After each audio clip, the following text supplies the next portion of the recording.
Hey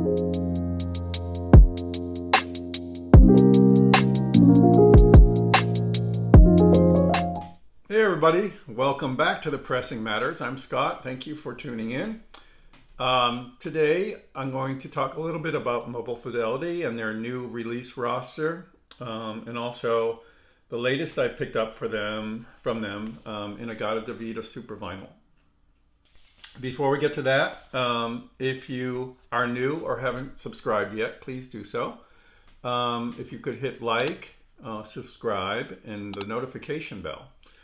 You'll be sure to get a notification anytime I upload new content, which is usually now twice or three times a week.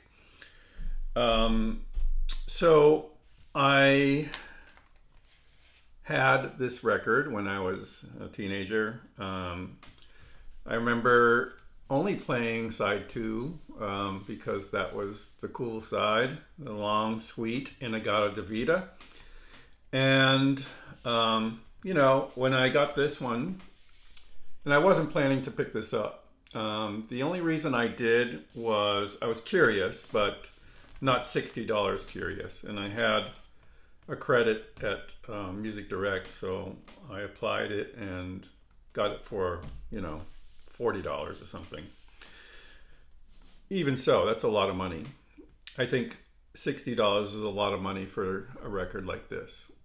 Granted, it is on Supervinyl, which is wonderful. It is the best vinyl compound going, and it proved that it was very quiet. Unfortunately, my copy was not centered on side 1, and it was quite noticeable, both audibly and visually. Seeing the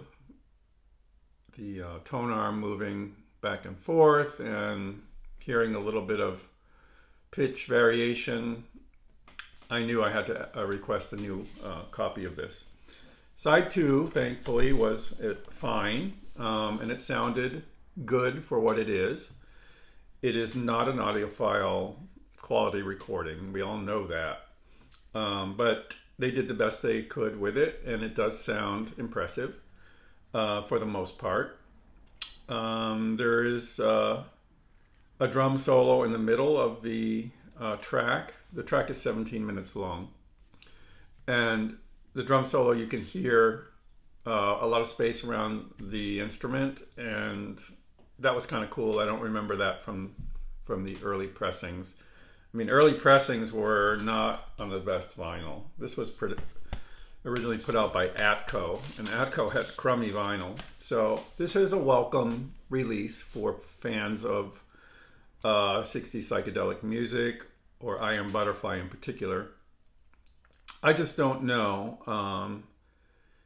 if it's worth the asking price. I think super vinyl releases are cool and good and a nice step in the right direction. I just wish they weren't priced so high, and probably they should be reserved for superior recordings. But for some reason they decided to do this one on Supervinyl. I don't know if the original MOFI press was just as good. I plan to watch 45 RPM Audiophile's take on it, because he has both pressings. So I will check with Michael and see what he thought about it. But I thought it was okay. I don't think it's worth the money, but that's my take on that. As far as the new list, now things are not going in a great direction, I don't think. It seems like MOFI is really just going to concentrate on one steps and super vinyl releases, and that's fine. But the mystique and magic of the one step being reserved for special recordings and things like that, that's been lost in this new release. Yes, it's great that they're attracting larger acts like the Eagles and Van Halen, But really, do we need the whole catalog? I guess that's part of the deal. I don't need the whole catalog of the Eagles or Van Halen, especially at $125 a pop. I think, I got the initial Eagles one step. I probably will get Van Halen 1 because that was a pivotal album in rock history and in general. I think it's probably their best, but I don't need the rest. I'm not really interested in that, and maybe you are. But to spend upwards of $1,000, well, not quite 1,000, but maybe $700, $800 to get the whole collection of Van Halen records, I don't need to do that, and I'm not going to do that. I'm ordering the first one, and for the Eagles, I'm not burnt out on Hotel California, so I'll probably get that because it's one of the best recorded. I don't have a copy at the moment, so I will do that. I will probably pick up many of the Miles Davis because I don't have them. I do like Sketches of Spain, and I don't have it, so I will get that as a one step. I don't have Bitches Brew, so I will get that as a one step. I don't know the other albums that well. On the Corner, Sorcerer, so I'm going to check them out before I make a purchase of those. But an artist like that, I think if I like the music, I will get that. I will get those. They will certainly hold their value. All of them will hold their value, but that's not really my concern so much. It's whether I will actually end up playing the damn thing. So with Miles Davis, there's lots to absorb. There's lots to explore. It's quality. It's good. And that's an area that I'm moving into is jazz. So I will enjoy those, and I will order those. But these rock releases that have, from my youth, they have to be really special for me to get into that price range to order these. It's not that I don't have the money. It's just that I don't want to waste the money on something that I'm getting just because it's a one step. And, I'm going to get just the titles, a couple titles from each of these big artists that come out. Now, if it's a different artist from that era that I really love, say they do Yes or Genesis, I'll probably pick up a lot more of those.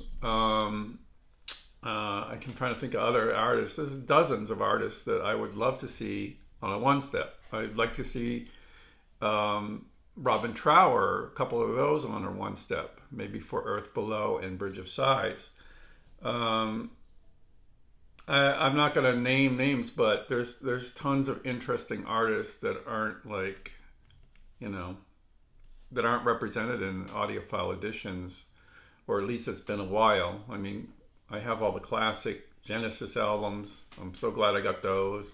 I have the classic Led Zeppelins, but I don't like the way things are headed. It's like this audiophile game is becoming super expensive, and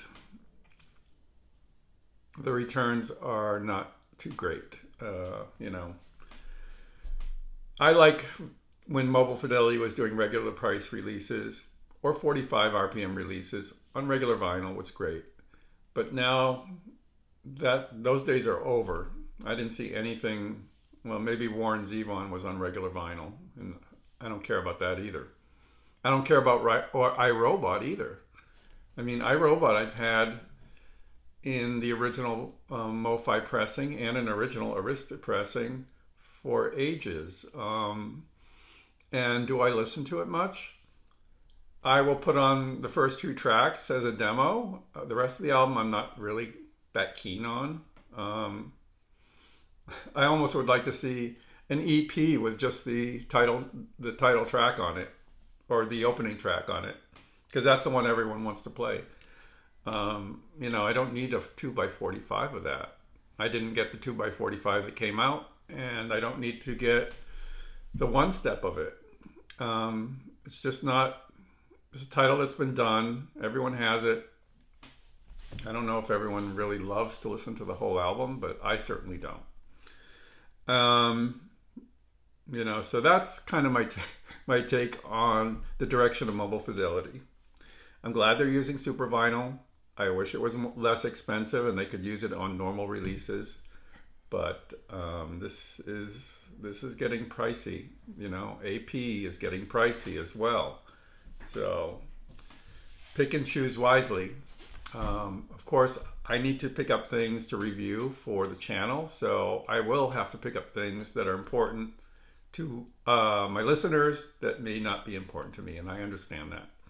So I will continue to try to be selective of showing you the best of what's coming out, and that's the best I can do. But for now, that's my rant. If you like I Am Butterfly, this is the ultimate. Just make sure you get a nice centered pressing. Check side 1, because I know you're not going to play it, but check side 1. Make sure it's centered and you'll be good to go.